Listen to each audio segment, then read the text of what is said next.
Welcome to the Lovecars on the Grid podcast, your global motorsport roundup with me, Tiff, Needell and Paul Woodman.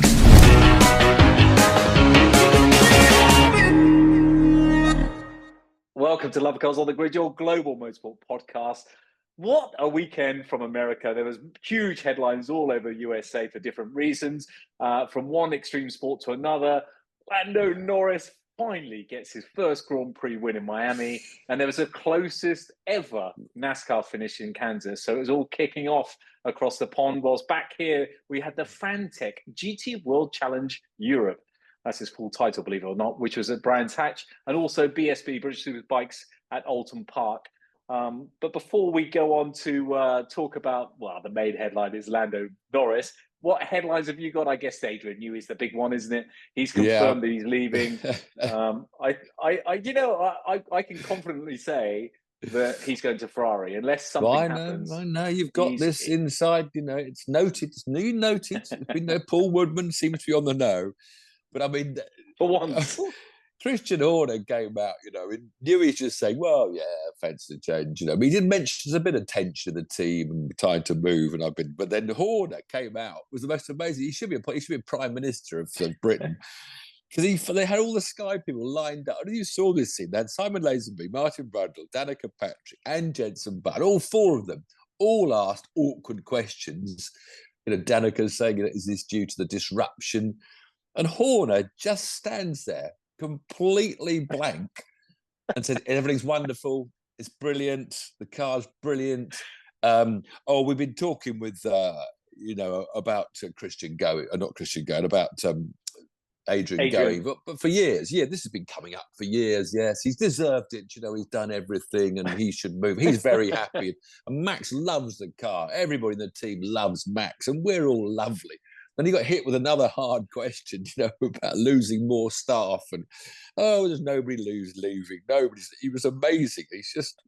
He's standing firm. And apparently this week I read that the new, the boss of Red Bull Europe, Austria, has now supported Christian, which that was the battle. It was supposed to be that the Red Bull Austria supported the Verstappens and Red Bull Thailand. I can't believe he's still there. I cannot believe he's still there. But don't forget, it's a big team. But behind any winning team, any winning sports person or team, there's a huge team behind them. So I don't think it's as drastic or dramatic as everybody thinks. There's that very famous saying that the graveyard is full of indispensable people. We all think we're indispensable and we all die and life goes on. I hate to tell you, but however good you are, however brilliant you are, life does go on. But I think Ferrari seem to think that, or whoever, everybody else certainly seems to think that he's going to add a lot of value. And I'm sure he will because he's a talented man. Your favourite commenter on the last week's YouTube, Yerry, our lovely Yerry from Holland, who loves you so much. He told us we're both mugs because he's in the boat. Look on the website. He's built a boat, says Yerry. Therefore, if he's built a boat, he must be going to get in his boat. I guess he'll go on gardening leave. I guess he'll go gardening leave he might have gone up and down the Thames. But Christian Horner reminded me of that the Fast Show, one of those Fast Show, those brilliant comedy sketches. The one that always says, no, and the taxi driver says, that'll be full back. No, it won't. No. And the police officer says, I'm going to have to arrest you. No, you're not. Horner was just like that. No, there's no problem. No, it's all brilliant. No.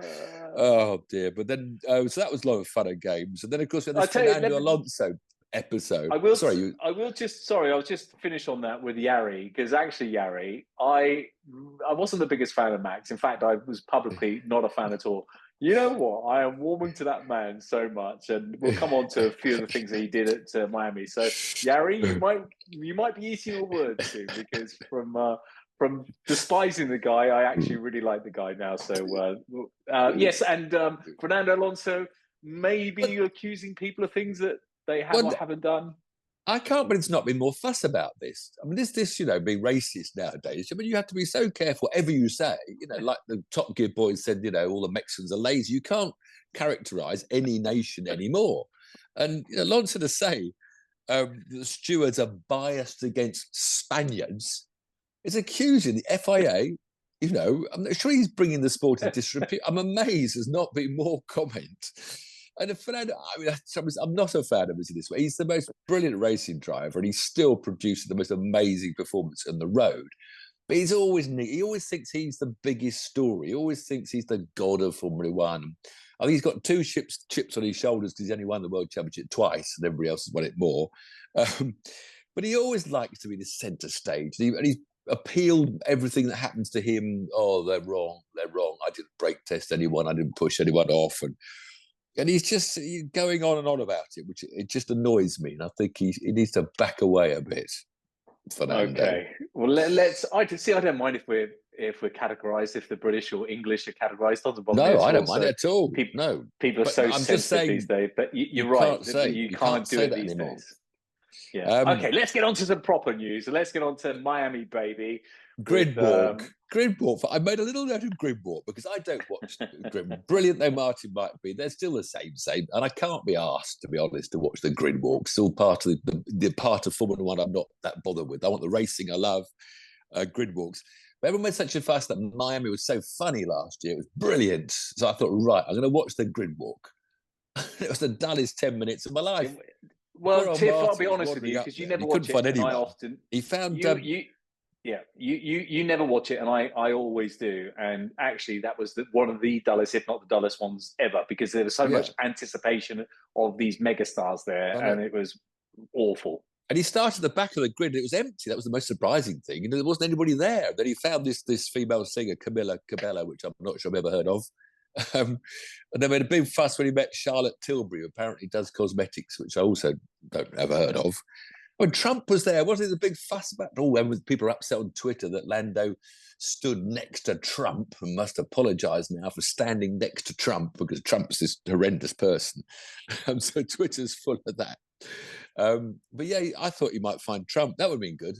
If Martin had found Trump, that could have been an epic episode. That would have been. I can't see Trump doing the grid walk though. Somehow he's far too important for that, Tiff. You should know. So it was a very dull grid walk. I'm very disappointed having finally made the effort. Then of course for the sprint race, the weekend started off in quali for the sprint race, and the Mercedes were rubbish. 11th and 12th, they went out in Q2.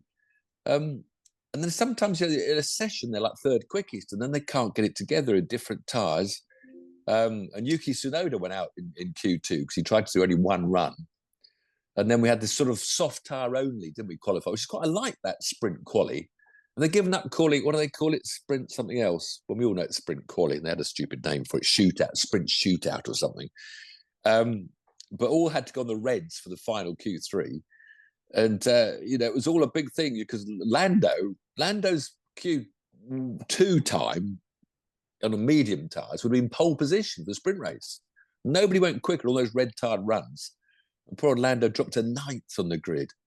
So we had the usual sort of grid, Max, then Charles, and then Checo, and then Carlos, the usual, and Oscar, McLaren in 5th.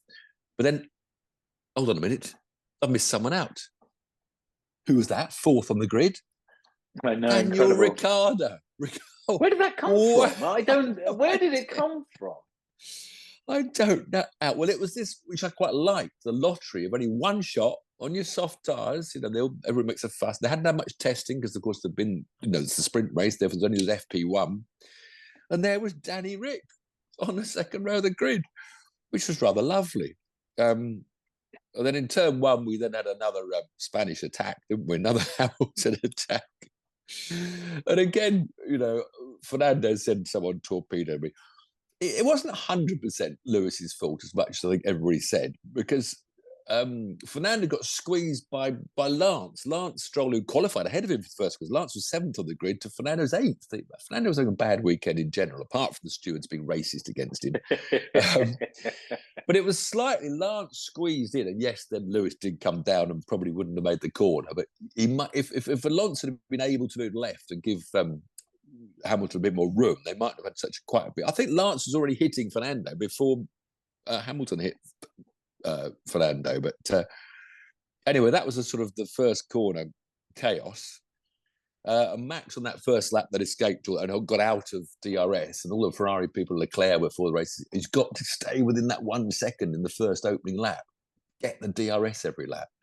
Of course, there's 3 DRS zones at Miami, which helps them stay closer, but not close enough.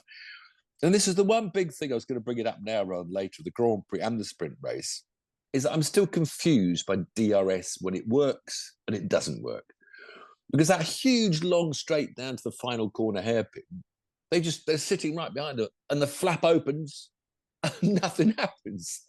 Yeah, but I think that's when you're following a Red Bull or when you're following a certain engine and certain aero, then it's less effect because they're just so fast. Yeah, I and know, don't forget as well, but they have their battery and they deploy their battery. I'm bringing that later. It's on my notes. I'm coming back to that. Sorry, that's Crofty's story. But the other DRS, the other direction, therefore might have had the wind, because they said the wind was behind it on that long run around the hairpin, and the wind was against him. And DRS is way more effective when the wind's against you, which I can understand. But it's not as if you saw hats being blown off people's heads in the grandstands. It wasn't exactly like gale force. But the other DRS down to turn, what is it, about turn 11, wasn't it? But all the action happened. The DRS was getting the people alongside. And the one in front door was blocked on the inside. And if we had so many controversial moments down into turn 11, where the DRS did get them alongside. So, okay, so let's say it's the wind. But then, as you've just mentioned, Crofty said, and then, of course, he's done this whole lap filling up his battery, right? Therefore, he can defend with the battery. And what about the guy trying to overtake? Don't you think he would think, I'll fill up my battery, then I'll have DRS and battery. So this idea of the one in front filling his battery up and the guy chasing not filling his battery up doesn't make any sense, does it? Well, so it does, because if the guy in front is faster, if it's harder to follow in turbulent air, you're probably going to need a bit of your battery just to be there, just to be in the position to overtake. So I don't know, right? But it's a very good point. I'll give you that. Yeah, it's a mystery who can overtake with DRS and who can't. Because in that sprint race, Tiff, I like it. The fact that not every time it's a done deal. No, I like agree. it. But I think sometimes Max cruises past and Checo. To me, that they have the faster car, but it wasn't yesterday. As we'll come on to. They're basically quicker. They are basically quicker in a straight line than the Red Bulls and others. They're smoother in the straight line. But as other Hasses, they're super quick. Yeah, but they could move the opening wing position. I think they do that in some circuits. So maybe next year they'll move that when the wing opens on that long straight earlier, so you get longer with your flap open. But then the wind will be the other way around, and they'll cruise by and make it look stupid. It's a very difficult balance. But when we live in an artificial world of DRS, that's what we suffer from. But so anyway, in the sprint race, Max disappeared and held on enough. Being chased by Leclerc and Perez in third after all the chaos at turn 1. And then there was Ricciardo holding up everybody else. Incredible. With this, with the not being able to overtake him with the DRS. And then sort of, what else was going on? About 14 seconds, but of course, behind Daniel. Daniel was holding up both Carlos and Oscar, wasn't he, in that little bunch? And then Hulkenberg was holding up everybody else. But he was doing so well, Hulkenberg. He was running 7th. He finished 7th, didn't he? But again, K-Mag was then the one was trying, because K-Mag started that one behind Hulkenberg. And he actually complained because Hulk apparently missed the famous tight, silly chicane on one lap, which got missed out by any officials. And so K-Mag lost the DRS of his teammates. So then he had to go back to his old crazy defence modes. And I love K-Mag, but I mean, I do think he takes the mickey a bit too much, as happened in the main race when he eventually took poor Logan out. But it was so entertaining. It's greatly entertaining. But he's mental. I think K-Mag, because he's probably going to lose his drive anyway, he's got to go to IndyCar. K-Mag's driving style at IndyCar he'd be right in there. He'd love it. And he wouldn't get 10 seconds penalty every time it came to anyone overtaking. Logan Sargent had a good sprint race. We mentioned him. We'll come to mention with the race as well when he got taken out by the Mad Mag. Mad Mag, we'll call him instead of K-Mag. And they were having a terrible time with Williams. They qualified 19th and 20th. Logan actually out-qualified Albon. Albon made a mistake on his best lap. So they were 19th and 20th. And Logan finished 10th. So the poor lad, home track, rumours about he's going to get kicked out by a teenager if he can get a super licence for the teenager. And so a shame for him. And he was having a good... He qualified, I wrote it down somewhere in the main race. He's only up 0.12 behind Albon. But he's still behind. He's behind every single Grand Prix. Yeah, but 0.144. Yeah, 0.144 behind a highly rated. Yes, but it's not just the qualifying, is it? It's the race. No, and the race, he is always last. Always makes a mistake. He's just not. He's just, a great lad. He seems a nice guy, and I feel sorry for him because the pressure must be enormous. But he should probably be looking to leave now, or not leave, or get rid of him. He's not. He's not going to want to leave. Choice. I don't think he'll have a choice. Yeah. No.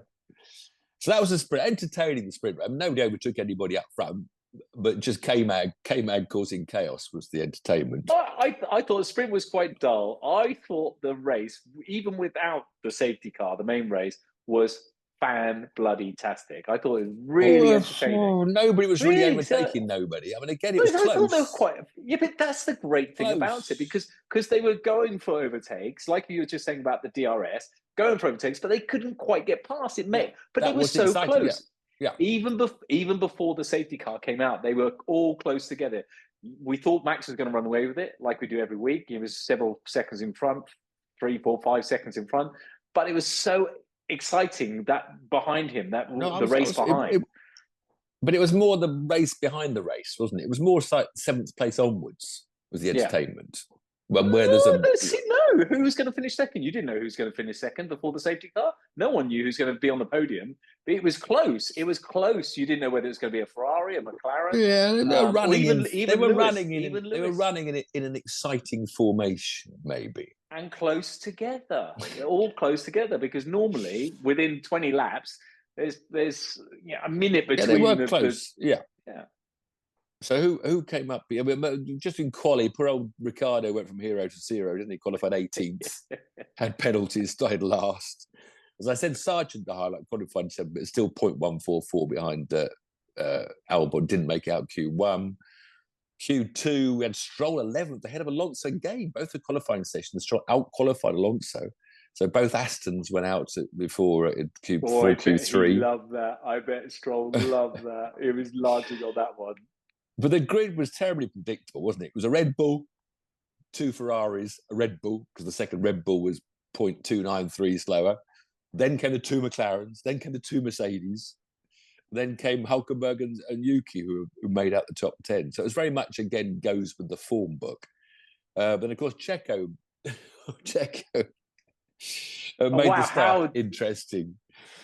But that start, that was like a Caterham Academy start, where somebody, how can a world-class driver miss his braking point by so much and almost take everybody out? It was just incredible. We so nearly hit Max. I mean, it must be millimetres from hitting Max. But of course, it caused chaos behind, because it gave Max got out of DRS on that first lap again, thanks to Checo.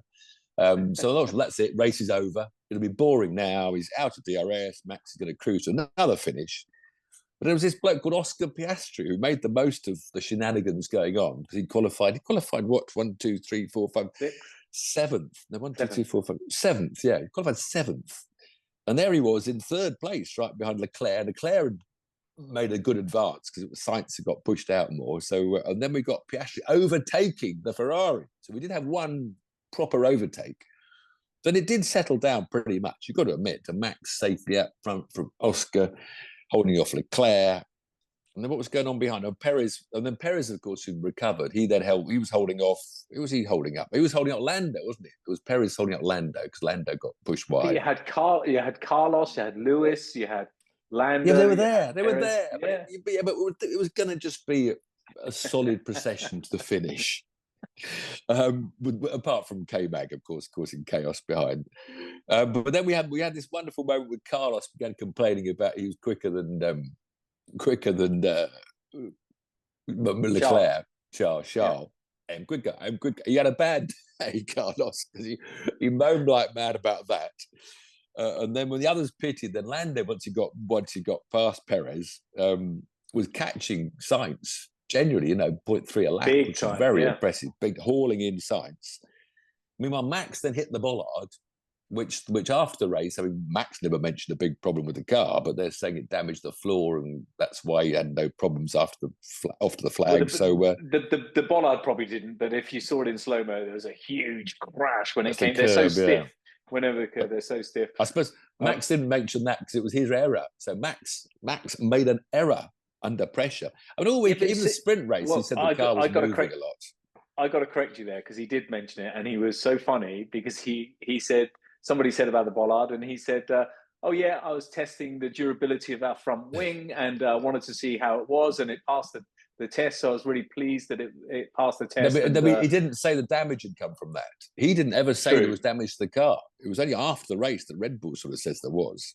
Well, is it Yari or Yuri, our friend from Holland? Yari's our friend. Yeah. So this is one of the reasons I've warned to Max over the weekend, because he didn't say much about him or wasn't very dogged about the car. A few little comments, because it was all about Lando, and that's what I loved about Max this weekend. That's why I really warmed to him. It was he wasn't making excuses like he normally does. He made a couple of little comments, but it was all about Lando, and that was big respect. I know they're mates, but that was big respect. Yeah, I was never anti Max's character so much, because I met him down in Monaco this historic weekend. It was his overtaking style. It was his aggression on track. That's what I didn't like about Max. Some of his block passes, and he made some. But that was when his car wasn't the best car. But we all know he's the most talented driver out there, and he will be for a while to come. But then after the pit stop, then obviously it gave Lando the win. It didn't. It's everybody. Well, he had to work. He had to work. Of course he did. Yeah, but if Max's car was damaged, because Lando broke the DRS on the restart pretty much. Even turn one, he left Max by a couple of car lengths or 3 car lengths. So turn one he almost got taken. Turn one, Max was there or thereabouts, and then he managed to pull away. Yeah. But I think everyone's done their calculations and whatever. But I thought, and like a lot of us, I didn't realize it was about a damaged car, and I thought, wow, this is a turning point. All those upgrades on Lando's car have made a massive difference, and they're actually going to fight on merit to beat Red Bull. But if it was a damaged car, that's depressing, because I don't want it to be the Red Bull Max Verstappen show all year. The shame was that the Ferraris couldn't catch him. That's the shame that I thought Leclerc would move in. Yeah, Leclerc, he was just permanently 2 seconds behind. Yeah, they sort of said, Max is dropping back, but he wasn't. I mean, no doubt Lando was pulling away from the rest of the field. The car was going brilliantly, and he was on the money. So it was a very dominant thing. But then we had this wonderful battle, didn't we, for what would have been, was it fourth? Because who was running? Leclerc was running third, and it was fourth, wasn't it? It was Carlos was behind Oscar. Carlos wasn't happy at all, because Carlos, he did that turn 11, the DRS that I said almost worked, and he was down the outside, but then Oscar stayed on the inside, as K-Mag was doing in the sprint race, just not braking and just taking everybody off into that runoff area. And Carlos went out to the runoff area, but obviously Oscar had been on the inside and had the line, And he was on the radio, wasn't he? He was telling him to pass. He must give me the place. He must give me the place. Ridiculous. And then he said, tell McLaren to tell him. Tell him. You tell McLaren to tell him, as if McLaren are going to tell him to. And then there was a lovely quote. I should have written it down. When they eventually said the stewards have decided Oscar didn't push you off the road illegally. He said, don't talk to me now. He mentioned the bloke's name. I don't talk now.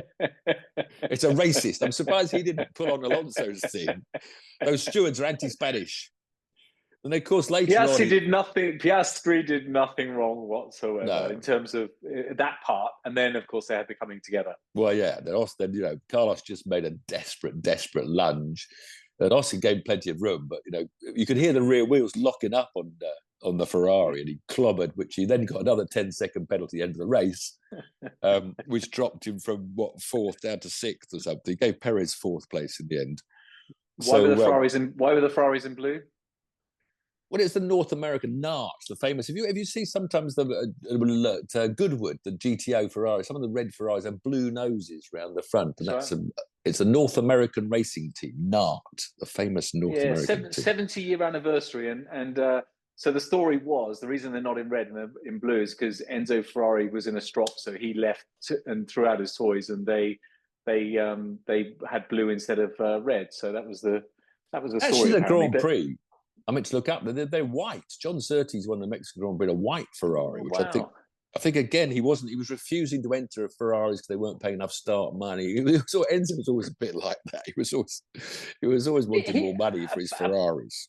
Apparently, he only ever went to 3 races, which I find hard to believe. But apparently, only went to 3 races. No.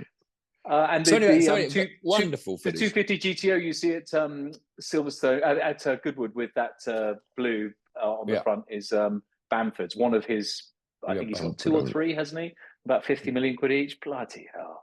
Oh, so depressing. Funny, you talk about being a brilliant Grand Prix. Apart from the Piastri versus Sainz, just because we were all biting our nails to get Lando to win, it was a bit processional again. I mean, to be 100%, I know it was a lovely race because Lando, there was some big midfield shenanigans going on. Because Yuki had a good race again, didn't he? When Yuki got through to finish 7th, I think, in the end. I thought it was exciting until the safety car. I thought it was actually really quite exciting until the safety car, and then you're right, it was all about Lando. But he didn't really slow down. That gap of 7.5 seconds sort of stayed there. On the last lap, you'd think he would slow down a little bit, but no, it was nail biting, but amazing. I think. And of course, Lewis came good, didn't he? Lewis suddenly came charging up to finish 6th, catching up. He caught up with Perez, got close, and beat George for once. Yeah, so it was all entertaining. It was an entertaining weekend of Formula One, and of course we had the Formula One Academy. Mentioned the young ladies, and of course Abby Pulling had her first 2 on the road win, dominated pretty much the whole weekend. Of course, it's her 3rd win. She was given a second win in the first weekend because Pan took the checkered flag twice. Tell us your tweet. Tell us your tweet to let everyone know how. That was a great tweet, wasn't it? Nobody really reacted. What I said: will Abby pull the pin and lead Derain all the way? Will she pull the pin? Hey, it was amazing, good, wasn't it? Wasn't that clever? That's amazing, mate. I'm amazing being signed up for another book deal or something off the back of that. I know. Anyway, of course, Pulling had been there before, which is a bit of with the W Series. So Pan was a bit on a back foot compared with the others because Bianca Bastamanti, who came 2nd in the 2nd race because Pan was 3rd. She had a 2nd and a 3rd. She'd been there with the W Series. Some of those girls have been about 3 or 4 years now. W Series. Then, of course, they did the Formula One Academy last year. But Pulling needed this because she's, she hasn't really shone the last couple of years, and hopefully this will put her and Pan together. So there's quite some feisty racing midfield. Again, the midfield pack of girls were going to it hammer and tongs and gave plenty of entertainment. It's always funny how the front's always a bit pedestrian, isn't it? There's always these midfield battles with people with different talents and different cars.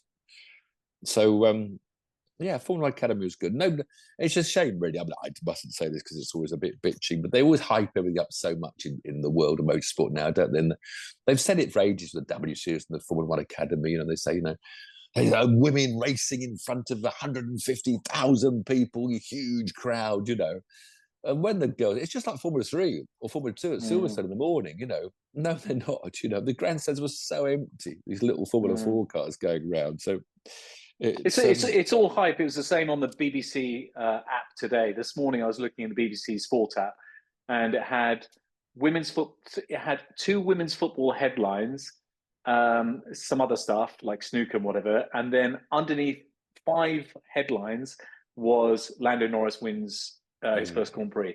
2 women's football WSL, just a normal league match. Unbelievable, because it's on BBC, I guess. But it is all about they bias. They do the sports. They bias. It is biased, and it shouldn't be. BBC should certainly not feature their sports more prominently. Lando Norris winning that Grand Prix was huge news for the world and for Great Britain as well. And I go back to it. Love the fact that Max and Lewis were wonderful kid clapping as they're driving along, and all everybody the other drivers was so came out. Yeah, everybody loves Lando. It was a great result. So now we'll wait. And Yari, another reason I love Max now is because that comment he made about if my mum had a pair of bollocks, she'd be my dad. Did you see that? Yeah. In the press conference when it said, what about the yeah, I thought Max. He didn't blame the car again. He didn't blame his car. He just said some days it doesn't work, and the car was sliding a lot. Max, and of course, yesterday was brilliant. It was Twitter, all about Lando. I pointed out on Twitter, of course, that it's the first race that they haven't had Newey interest in the results. Obviously, without Adrian, sorting the car out. That's why. Imagine that if it's a curse of Newey. Imagine if they don't win. Newey doesn't next bother. time. Look, he's on the pit wall looking like he's doing something, but he's actually making little drawings of a boat, which he's going to sail around the world. He's not paying any attention. He's always got his notepad. He's just driving where he's going to sail his boat. So then, let's go to Kansas. Let's go to Kansas. Now, what did I say last week? If you go back and look at last week's, I said NASCAR's not always exciting. I'm not a big fan of the short tracks, and I love the 1.5 mile ovals. And boy, did we have a race! We had one of the epic NASCAR races for a long, long time. Kansas City. It's a big, wide 1.5 mile, 185 miles an hour. They're doing for most of the lap. And they could go 5 wide. So there's 3 stages in NASCAR. 185 miles an hour. Yeah. And that's just pretty constant. Yeah, they go down a bit to 175 and up to 190, down a bit. But they were going 5 wide some stages. And the first 2 stages, they do 60 laps, then 80 laps the last run sort of thing. They split the race up. So you have these extra points. So there's a bit of race to the line after 60 laps. Stage 1 winner. I thought Denny Hamlin won one stage, and the other. But the front, all the top guys were in like a pack of 10, and they were overtaking each other, and they were tucking out high and low, and they're finding the best groove and making the tyres last. And it was just epic. It was just epic racing. No knocking, no crashing, no big any yellow flags for the first 2 stages. And then when they start the final stage, the last 80 laps to go, whatever many it is. It starts to get serious. They all start kicking off now because now they know, right, we've got to start moving up a bit. And there was about 3 or 4 crashes on the trot in the first 20 laps of stage 3. And so it ended up anyway. Everyone led. Chris Buescher won one of the stages for Ford, and Denny Hamlin won the other. I think Lando Norris was third. He was up there all the time. Then it all kicked off, and they kept on crashing for a while. But after the final caution, the choice was to sort of stay out knowing you didn't have enough fuel to get to the end unless there was another yellow, or pit and get fresh tyres. And all the people up the front, Hamlin had already been in a bit of an incident, dropped back, had a bit of a clash, had a bad pit stop. So Hamlin was the first one that didn't pit. So he's now up the front. So he was then leading. But he was having to lift and coast to save fuel big time because he wasn't going to make the end. And so there's a real tension building up. So this was another element of NASCAR that makes it entertaining. So it wasn't close racing now, but we've got this Martin Truex Jr. was just catching him by half a second a lap. Lando Norris, who had been in the run, he was dropping back. His tyres were knackered. He wasn't going to win. So it's going to be could Truex catch Hamlin. And then with 4 laps to go, this is always the terror when you're out front. It was Kyle Busch who was running 5th on his own. One of the most experienced drivers, running 5th place. Still managed to lose control because the tyres are knackered and they're on the edge all the time, on the edge. So he spun out and caused a caution. So the whole idea of fuel saving is gone because now everybody comes in, everybody puts enough fuel in, and out they come for this final green-white checker they always do at the end. I think they had a bit more than that. I think about 3 laps to go. But Chris Buescher in the Ford, he was on pole in the end. And Hamlin was on the inside. Hamlin was out front. He chose the inside. Then you've got to choose. You choose left or right before the restart. So that's more tactics. So the first guy goes, there's a little marker you have to choose. So Hamlin chose the inside. Hang on, how does that work in terms of There's choosing? a mark in the road. There's a mark in the road. So when the 3 laps before the restart, they're all told, okay, when they're all back on the track, they've all done their pit stops, they've all done their tyres. They're cruising around, and it's okay. Now this lap you choose, and you have to go left or right of a mark in the middle of the track by the start-finish line. So Hamlin chose the inside line, and on the outside of him was the Ford of, as I said, it was a great race. Chris Buescher, he then took the high line. Larson went in behind Denny Hamlin, and I think it was the outside of him. I'm not who sure. I think it was Elliott or someone. So on the restart, though, Kyle did the dirty on Dirty Den in a way. It was just tactics because on this track there is a line marking where the banking ends, but you're allowed to. There's the flat bit in the middle. You're allowed to go inside if you want, but it's almost a line that just says be careful because if you touch the flat bit, you can spin out. So he deserted Denny. Went inside Denny with his tyres, with his fresh rubber, and so Denny Hamilton with nobody behind him pushing the air, just went backwards like a parachute comes on. So Larson went by on the inside, and then on the outside of the front row, Buescher then took the lead. So then for 2 laps was Kyle chasing down Buescher, and it was all getting exciting on the last corner. Boucher just left exactly a car width of room between him and the wall at 185 I was surprised he did that, by the way. I know. He says afterwards he should have moved up half a length more, but then he was Yeah. worried that Kyle would dive down the inside because that's you Right, don't know okay. which way Kyle going to go. Yeah, because he had the momentum coming behind him. Yeah, so Kyle made sure he came off turn 2 really quickly, took in the highlights. So he was coming up 5 miles an hour faster or 3 miles an hour faster. And Kyle just slotted into the gap that was exactly the width of his car between, and they're doing 185 miles, 170 miles an hour. And then so Kyle then crept ahead as they headed towards the finish line, but you lose a bit of momentum, and then he came down and he hit really hard into Boucher. I can't think of Boucher's name. And then once he pushed him, now hit him, he then went down and hit him again, which you're allowed to do because the guy's gaining momentum. Boucher was now pushing ahead slightly. So Kyle just went down and gave him another clatter, and they headed to the line, and the computer said Boucher had won it, and the Boucher's crew went mental and all raging, and Boucher was screaming over the radio. He hasn't won this year. And then halfway around the slowing down lap, they did the actual photo finish, which they used the cameras. And literally Larson's splitter was like a centimetre in front of Boucher's. It looked like a dead heat. Yeah. But the gap official was 0.001 seconds. I mean, it was just, and it wasn't just, the fact the finish was exciting. Often, NASCAR, you have a long, boring race and you do have an exciting finish because of the way they have the yellow flags come out. But it was epic, clean racing for the first 2 stages for a couple of hours, and then the crashing and really pushing hard, and then this finish. It was just I didn't see much of the race. I saw some highlights, but the ending was incredible. I watched this morning. I had to make sure I recorded everything because it was rained off last night. So I went to bed about 11 o'clock. So I had to make sure I recorded Bike World and triple jumping and everything else. I had to record everything on Premier Sports right the way through till 3 a.m. to make sure I didn't miss the race. So your man Carl Larson is doing okay. Oh yes, and now of course the month of May he's doing the Indy 500 in May. So I wish I was out there for that. So and then the same day as he's done the Indy 500, he's going to go and try and finish the 600-mile race, NASCAR race, the same day.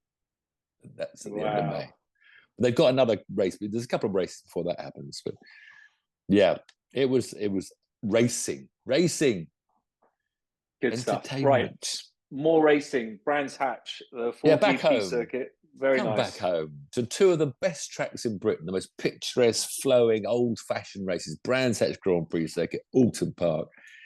Brands for the Fanatec GT World Challenge Europe section. But sadly, this is the only visit for world sports cars of any type to come into Britain because we can't afford to pay the blooming World Endurance Sports Car Championship starting prices that the FIA charge circuits. There's so much money involved in bringing these fields. But the GT cars love the 25 cars out of this amazing track. But sadly, they've got aero, they've got ABS, they've got traction control. So, it's always the fact that nowadays in Formula One, we always say that the brilliant driver can't pull away much. A very, very good driver with all these aids just sits there behind the brilliant driver. And the brilliant driver can't overtake the very, very good driver because the margins are so close. There wasn't much overtaking. It was great to watch, and this balance of power they've got so well. The first race, it was a BMW ahead of a Ferrari, ahead of a Mercedes, ahead of a McLaren, top 4, all different makes. Sadly, only 7 drivers of the 50 drivers were British. Valentino Rossi, of course, was there, the star of this series. He's doing that in a BMW. We had a miserable weekend. He finished 15th in race 1 and retired in race 2. It looks like power steering failing. The best British driver, again, someone I've never really much heard of. Ben Green was second in race 1 in a Ferrari. And this is the route that kids are taking now because they can't see a way to be a professional racing driver in single-seaters. Ben, he's 26 years old now. He did Ginetta Juniors in 2014, 10 years ago. And when did Lando do it? Was Lando almost the same time as Lando? No, I think that was more Abby Pulling and that lot, wasn't it? 10 years ago? No, Abby was more recent. Anyway.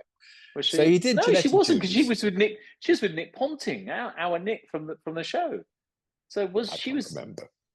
Anyway, it doesn't matter. But he's been doing it a lot. So he then did about 3 or 4 British Ginetta championships. They got GT G40s and G50s, haven't they? G55s or something. Then he did the British GT, and then he got into Europe and has been doing some European stuff. And now he's a highly rated GT professional driver.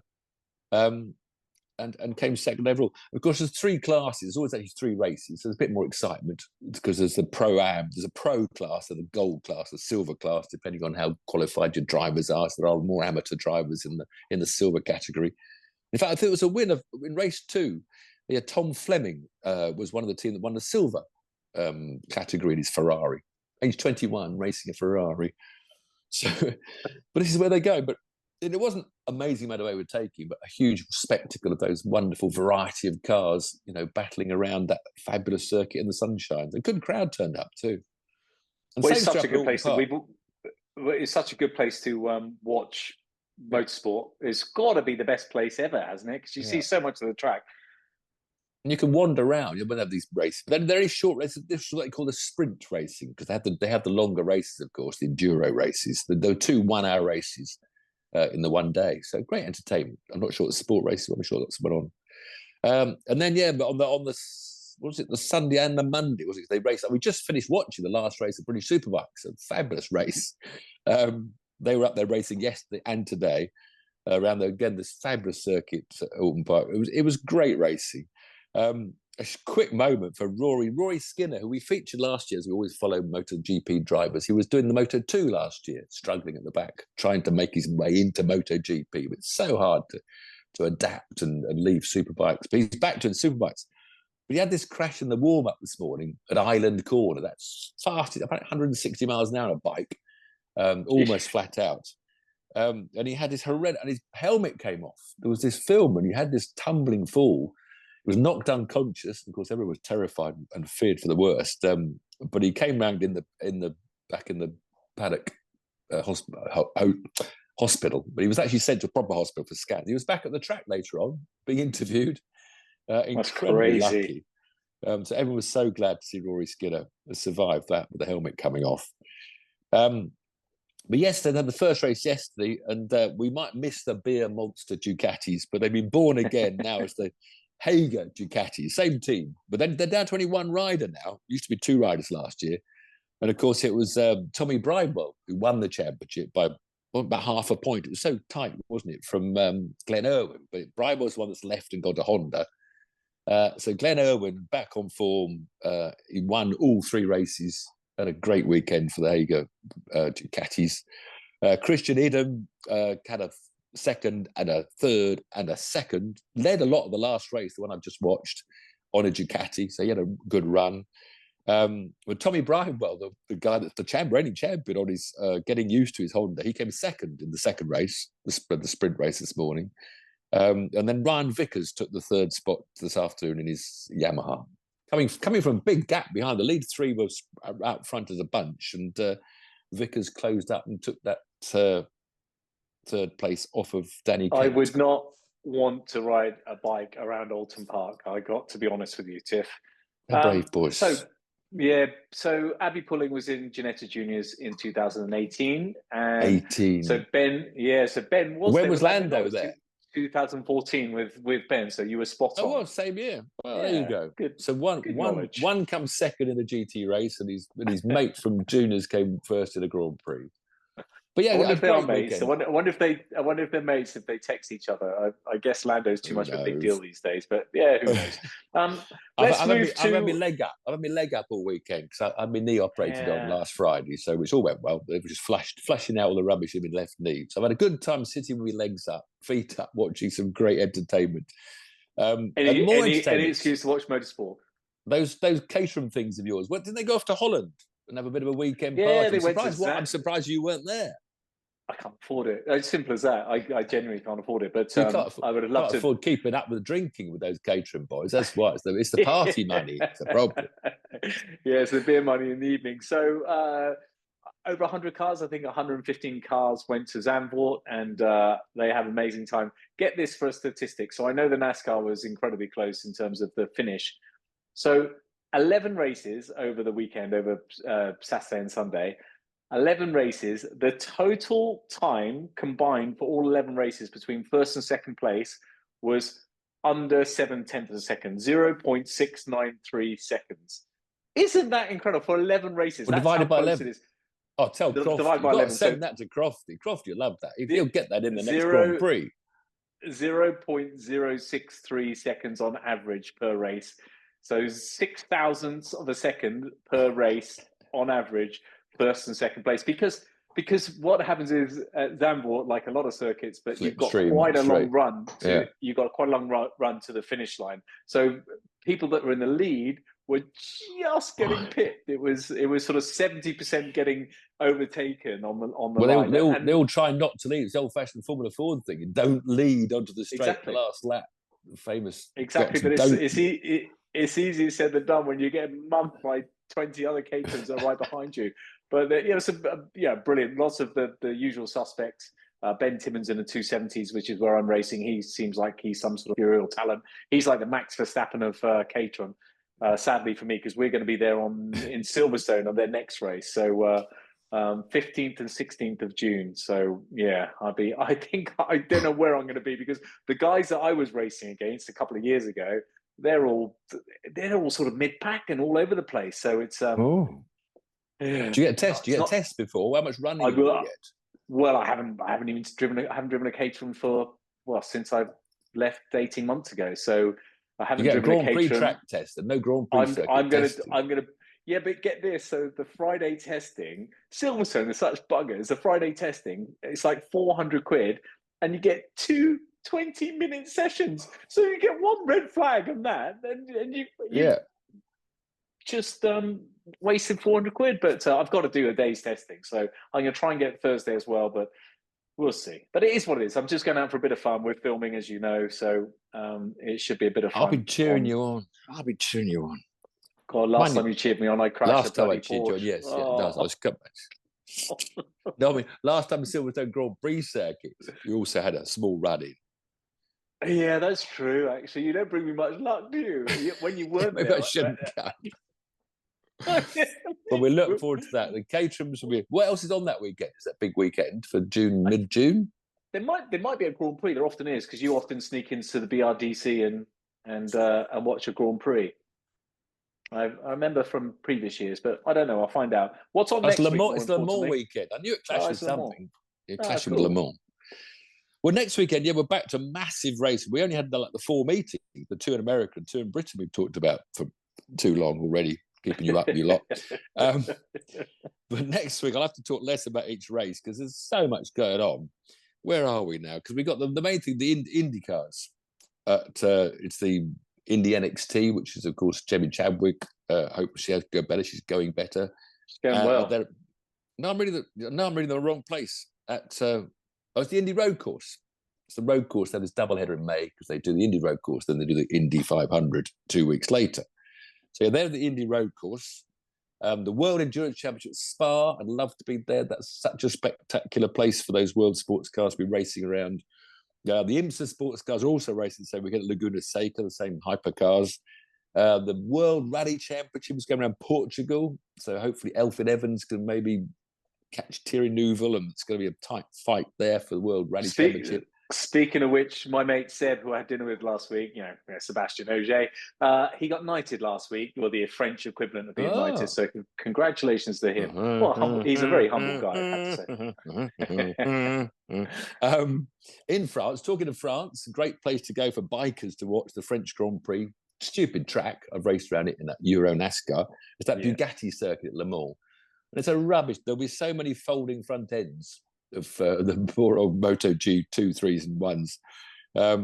Because it's a silly Mickey Mouse circuit. Never much to do. But it's entertaining, though. I'd say for the crowd, but as a rider or a driver, it's not much for track. NASCAR's got it in Darlington. Brands IndyCar, British Touring Cars Championship. That's the place to be for you fans who want to go and watch British Touring Cars. This big thing about this effect of their boost buttons. I don't know how they qualify, who gets how many goes during qualifying. Because apparently they reckon it's going to be worth half a second a lap.